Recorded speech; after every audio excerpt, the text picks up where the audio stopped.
بسم الله الرحمن الرحيم الحمد لله الذي لا يبلغ مدحته القائلون ولا يحصي نعمه العادون ولا يؤدي حقه المجتهدون الذي ليس لصفته حد معدود ولا نعت موجود ولا أجل ممدود الذي فطر الخلائق بقدرته ونشر الرياح برحمته ثم الصلاة والسلام على أشرف الأنبياء والمرسلين والقاسم مصطفى اللهم صل على محمد وعلى عترته طيبين الطاهرين المعصومين المظلومين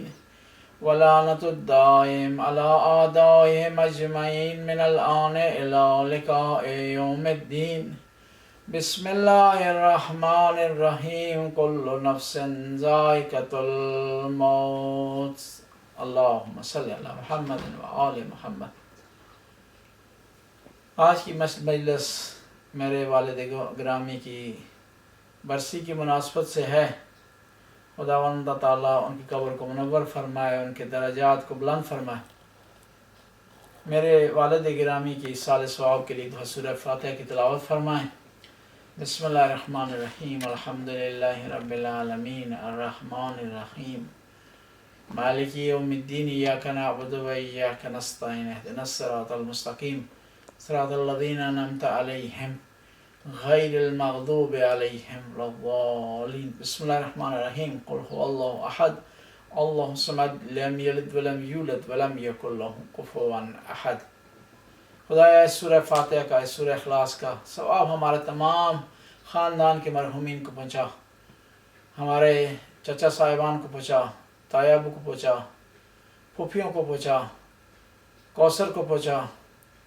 خدایا ہماری دادی اماں، دادا ابو کو ان کا ہماری اس مجلس کا، اس محفل کا، اس سورہ فاتحہ کا ثواب پہنچا. ان کی قبروں کو منور فرما. اللہم صلی علی محمد. خداوند تعالیٰ کا پاک کلام میں ارشاد ہوتا ہے کہ ہر نفس نے موت کا ذائقہ چکھنا ہے. موت ہر ذی روح کو آنی ہے، لیکن واحد مخلوق ہے جو موت کے بارے میں فکر ہے، وہ انسان ہے. موت کے بارے میں کچھ سوال ہے. موت ہے کیا؟ کیوں خدا نے موت کو رکھا ہوا ہے؟ اور اس میں جو پوشیدگی پائی جاتی ہے، ہیملی ہیتھ پایا جاتا ہے کہ کب موت آئے گی، کون سی جگہ، اس کا کیا فلسفہ ہے؟ موت ظاہری طور پر دنیاوی لحاظ سے، دنیاوی آئیڈیالوجی کے لحاظ سے فنا ہونے کا نام ہے، ختم ہونے کا نام ہے، ڈیمالش ہونے کا نام ہے. لیکن اسلامی فلسفے کے لحاظ سے موت ختم ہونے کا نام نہیں ہے. ہاں، اس دنیا کے ختم ہونے کا نام ہے، لیکن انسان کے لیے ختم ہونے کا نام نہیں ہے، بلکہ موت ایک اور نئی زندگی کا آغاز ہے. اس دنیا کی فنا ہے اور ایک نئی زندگی کا آغاز ہے. انسان اس دنیا سے آنکھیں بند کر دیتا ہے، لیکن اس کی ایک اور نئی دنیا شروع ہو جاتی ہے، جہاں اس کا اس دنیا سے متعلق حساب و کتاب شروع ہو جاتا ہے، اور اس دنیا میں کیے ہوئے کاموں کی بنیاد پہ وہاں اس کی کنڈیشن معین ہوتی ہے. جس طرح آپ ایک ملک میں رہ رہے ہو اور اس ملک سے دوسرے ملک کی طرف سفر کریں، دنیا بھی اس طرح ہے، دنیا سے آخرت کی طرف سفر بھی اس طرح. کچھ چیزیں جب انسان ایک ملک سے دوسرے ملک جاتا ہے، کچھ چیزیں ساتھ لے جانی ضروری ہیں، کچھ چیزوں کا ساتھ لے جانا منع ہے. کچھ چیزیں انسان کے لیے مفید ہو سکتی ہیں سفر میں، کچھ چیزیں انسان کے لیے نقصان دہ. بس اس دنیا سے آخرت کے سفر میں بھی کچھ چیزیں جو انسان کے ساتھ ہونی ضروری ہیں، وہ نہ ہو تو اس کو مشکلات کا سامنا کرنا پڑتا ہے. اور کچھ چیزوں کا ساتھ نہ ہونا ضروری. مثال کے طور ایئرپورٹ سے آپ گزرتے ہیں، پاسپورٹ کا ہونا ضروری ہے، ٹکٹ کا ہونا ضروری ہے، جیب خرچ کا ہونا ضروری ہے، اور کچھ چیزیں منع ہیں وہاں پر. اسلحہ ساتھ نہیں لے جا سکتے آپ، منشیات آپ ساتھ نہیں لے جا سکتے. دنیا سے آخرت کے سفر میں بھی اس طرح ہے.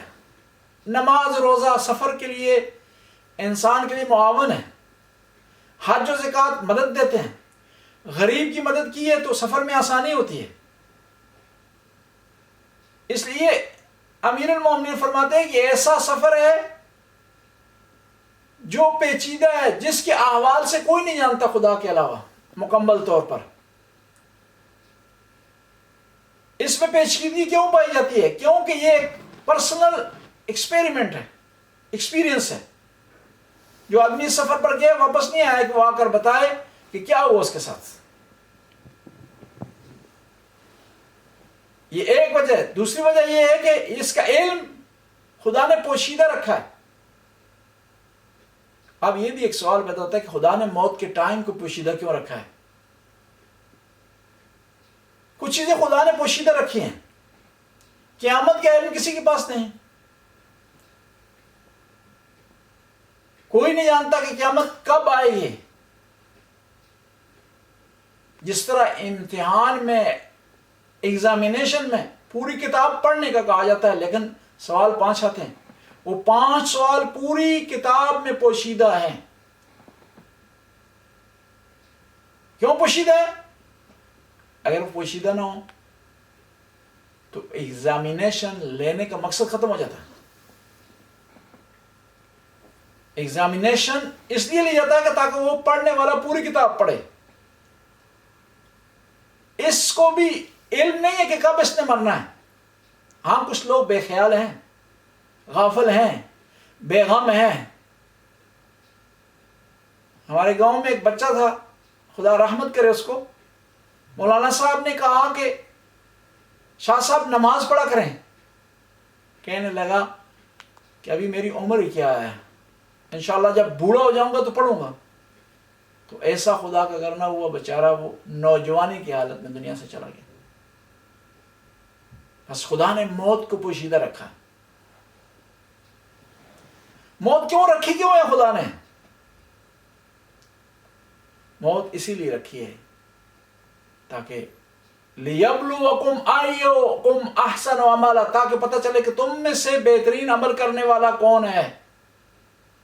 کون نماز پڑھتا ہے، کون حج پر جاتا ہے، کون برائیوں سے بچتا ہے، کون محرمات سے بچتا ہے، کون واجبات کو بجا لاتا ہے.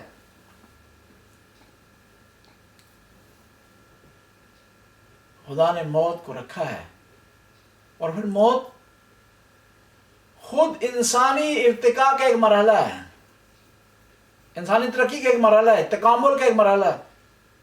حضرت موسیٰ علیہ السلام کے زمانے میں قوم تنگ آ گئی مرنے سے. درخواست کی کہ خدا کے نبی خدا کی بارگاہ میں درخواست کریں کہ موت ہم سے اٹھ جائے، کوئی نہ مرے. درخواست منظور ہو گئی.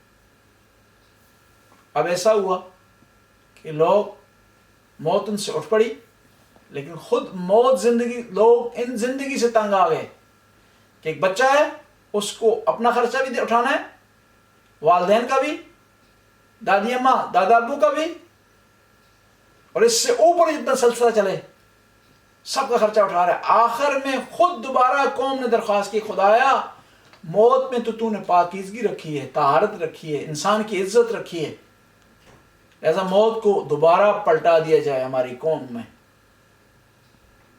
بس جو موت خدا نے رکھی ہے اس میں بھی ایک فلسفہ ہے، ایک حکمت پائی جاتی ہے. اب یہ سوال پیدا ہوتا ہے کہ موت کے بعد کیا ہوگا.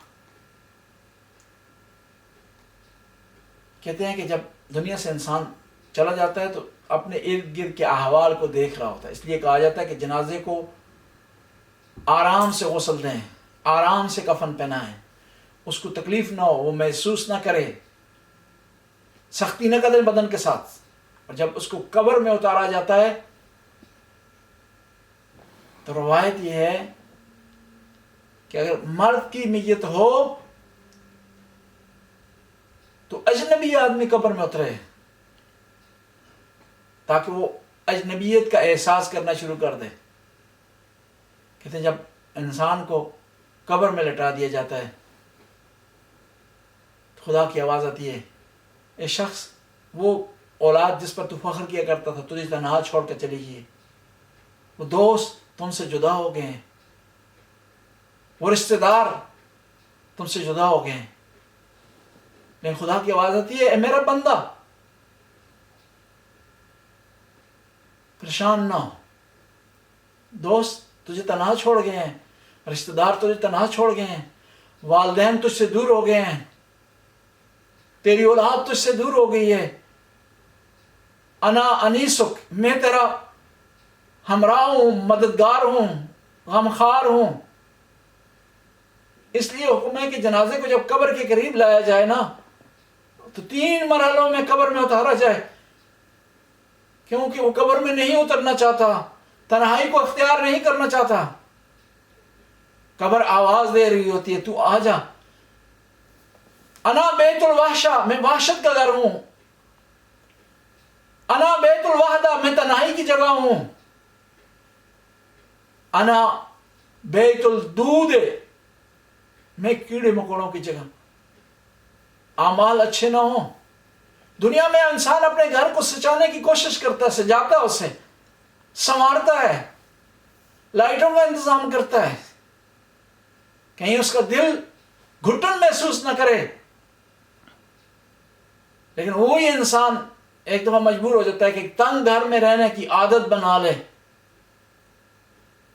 ہاں، اس گھر کو روشن کرتے ہیں. کس طرح وہ گھر روشن ہوتا ہے؟ یتیموں کی مدد کرنے سے، بے سہاروں کو آسرا دینے سے، خدا کے راستے میں خرچ کرنے سے، اچھی نیت رکھنے سے، حسد سے دوری اختیار کرنے سے، غیبت سے اجتناب کرنے سے، جھوٹ سے ایوائڈ کرنے سے. آج ہم امداد حسین شاہ کے لیے مجلس یہاں برپا کر رہے ہیں. کیوں؟ کس لیے؟ کہ انہوں نے مسجد بنائی اس گاؤں میں، انہوں نے امام بارگاہ کی تعمیر کا انتظام کیا، انہوں نے گاؤں کے فرد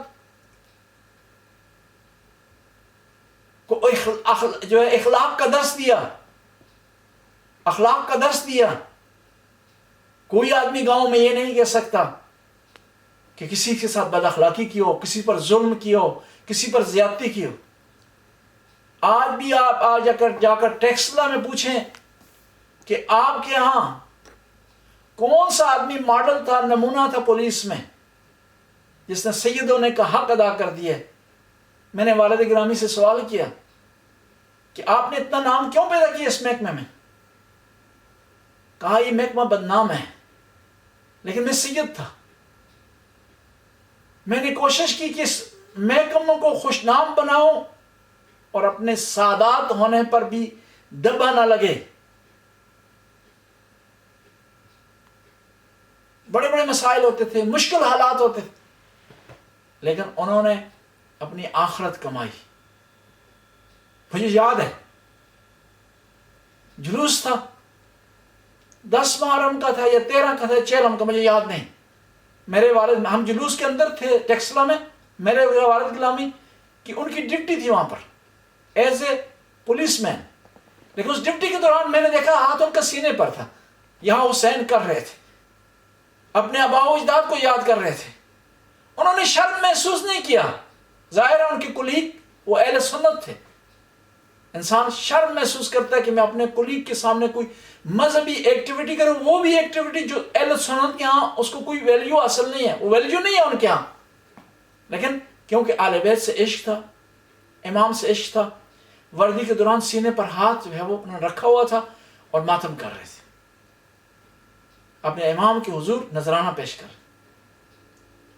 میں اپنی قوم کے، اپنے خاندان کے بچوں کو یہ کہہ رہا ہوں، امداد حسین شاہ دنیا سے چلے گئے، فرید حسین شاہ دنیا سے چلے گئے، رفیق حسین شاہ دنیا سے چلے گئے، لیکن ان کا نام آج باقی ہے، ان کا کردار باقی ہے. سید عاشق حسین شاہ دنیا سے چلے گئے، لیکن ان کا کردار باقی ہے. لوگ ان کو اچھے الفاظ سے یاد کرتے. مسجد میں جو بھی نماز پڑھتا ہے دعا کرتا ہے، خدایا جس نے میں یہ مسجد بنوائی اس پر تو خدایا رحمت کر، اس کو غریق رحمت کر، اس کی قبر کو منور کر۔ ہمارے گاؤں میں امام بارگاہ نہیں تھی، لوگ چھتوں پر بیٹھ کر مجلس سے عزا کیا کرتے تھے۔ محرم حسین شاہ صاحب کا بڑا کردار اس میں، اور خواتین بیچاری ان کے پاس کوئی پردے کا انتظام نہیں تھا، وہ جو گھر تھوڑے اونچے ہوتے تھے اس پر بیٹھ کر مجلس سنا کرتی تھی۔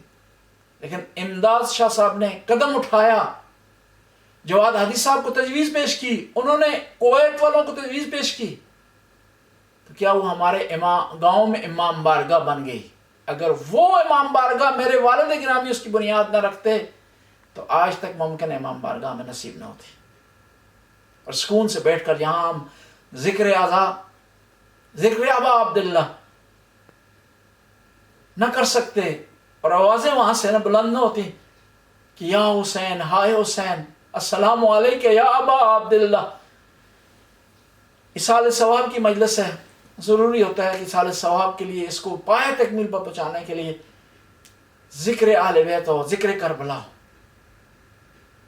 کہتے ہیں شب عاشور کو جب سارے شہید ہو گئے نا، بعض روایات بتاتی ہیں کہ امام حسین کی ایک بیٹی تھی بی بی سکینہ کے علاوہ، جس کا نام رقیہ تھا، 3 سالہ بچی تھی۔ اس کا یہ کام تھا کہ اپنے بابا کے لیے جانماز بچھانا، پانی کا انتظام کرنا۔ عصر عاشور کو یہ کوشش کی، پانی نہیں ملا اس کو، نہ تو خالی لوٹا اس نے لا کر رکھ دیا، خالی کوزہ لا کر رکھ دیا، اور اپنے بابا کے لیے مصلی بچھا دیا، اور منتظر تھی کہ میرے بابا آئیں گے۔ اس بچی کو نہیں بتایا گیا تھا کہ تمہارے بابا شہید ہو گئے۔ عصر عاشور یہ منتظر تھی میرے بابا آئیں گے۔ ایک دفعہ خیمے کا دروازہ اٹھا، اس نے سمجھا میرے بابا آ گئے، لیکن خیمے کے دروازے پر بابا نہیں تھے۔ شمر ملعون تھا، تازیانہ لے کر آ گیا، اور تازیانہ لے کر آ گیا۔ اس بی بی نے جو مصلی بچھایا ہوا تھا اس کو اس نے پامال کر دیا۔ اب عصر عاشور کے بعد شام غریبہ آ گئی، بی بی نے تمام بچوں کو اکٹھا کیا، اکٹھا کرنے کے بعد خیموں کا پہرا دے رہی ہے۔ ایک غبار دور سے آتا ہوا دکھائی دیا، بی بی نے آواز دی کہ جو کوئی ہے واپس چلا جا، جو ہمارے پاس مال بچا ہے نا ہم صبح پیش کر دیں گے۔ یہ گھوڑا سوار قریب آیا، بی بی نے دوبارہ آواز دی، اے شخص تو نے نہیں سنا، میں کہہ رہی ہوں واپس چلا جا، میں نے مشکل سے بچوں کو سلایا ہے۔ یہ سوار بہت زیادہ قریب آیا، بی بی نے سوار کی لگام کو پکڑا، آواز دی، اے شخص اگر واپس نہیں جا رہا نا، تم کو تجھے پتا ہے میں فاتح خیبر کی بیٹی، میں علی کی بیٹی زینب ہوں، میں کربلا کو خیبر بلا دوں گی اگر مزید آگے بڑھا۔ جب اس شخص نے دیکھا بی بی نے یہ جملات کہے نا، یہ جملے کہے بھی، تو امام نے اپنے چہرے سے نقاب ہٹایا، آواز دی بی بی نے، بابا آپ نے آنے میں دیر کر دی، آیا ہوں دیکھو اپنی بیٹی کی بہادری دیکھو، میری بیٹی کس طرح پہرے دے رہی ہے۔ بابا آپ نے آنے میں دیر کر دی، میرا علی اصغر مارا گیا، میرا علی اکبر مارا گیا۔ بابا آپ کو پتا ہے نا بھائیا نے آخری وقت میں کیا کہا، بھائیا میرے کانوں میں بھائیا کی استغاثے کی آواز ابھی بھی میرے کانوں میں آ رہی ہے، حل من ناصر ینصرنا، حل من ذاب یذب علی الرسل، انر من رسول اللہ۔ بابا میں آپ کو کیا بتاؤں، ہمارے خیموں کو آگ لگ گئی، ہمیں حکم ملا کہ ہم خیام سے باہر آ جائیں۔ اللہ لعنت اللہ قوم الظالمین فسیعلم الذین ینقلبون ینقلب۔ ایک دفعہ سورہ فاتحہ اور سورہ اخلاص کی تلاوت فرمائیں۔ بسم اللہ الرحمن الرحیم، الحمدللہ رب العالمین الرحمن الرحیم مالک یوم الدین، ایاک نعبد و ایاک نستعین، اہدنا الصراط المستقیم صراط الذین انعمت علیہم غیر المغضوب علیہم ولا الضالین۔ بسم اللہ الرحمن الرحیم، قل هو اللہ احد اللہ الصمد لم یلد ولم یولد ولم یکن لہ کفوا احد۔ یا اللہ سورہ فاتحہ کا، سورہ اخلاص کا ثواب ہمارے خاندان کے تمام مرحومین مرحومات کو پہنچا، خاص طور پر اس کا ثواب والد گرامی کو پہنچا۔ یا اللہ ان کی قبر کو منور فرما، ان کے درجات کو بلند فرما یا اللہ ہمیں ان کی جدائی پر صبر کرنے کی توفیق عطا فرما یا اللہ جو نیک کام کر کے ہمارے والد گرامی چھوڑ کر گئے ہیں، یہ احساسہ ہمارے لیے چھوڑ گئے، ہمیں اس پر عمل کرنے کی توفیق عطا فرما ربنا آتنا فی الدنیا حسنہ وفی الآخرۃ حسنہ وقنا عذاب النار۔ خدایا تیری بارگاہ میں دوبارہ عرض کرتے ہیں ہمارے اس فاتحہ کا ثواب، اس مجلس کا ثواب، اس محفل کا ثواب ہمارے مرحومین کے نام اعمال میں درج فرما، ہمارے چچا صاحبان کو اس کا ثواب پہنچا، پھوپھیوں کو اس کا ثواب پہنچا، دادا ابو کو اس کا ثواب پہنچا، کوثر کو اس کا ثواب پہنچا، دادی اماں کو ثواب اس کا پہنچا یا اللہ اس کے علاوہ تمام مومنین و مومنات کو اس کا ثواب پہنچا، خاص طور پر ان مومنین و مومنات کو اس کا ثواب پہنچا جن کے لیے کوئی فاتحہ پڑھنے والا نہیں ہے، جن کے لیے سال ثواب کرنے والا نہیں۔ ربنا آتنا فی الدنیا حسنہ وفی الآخرۃ حسنہ وقنا عذاب النار۔ اللہم صلی علی محمد۔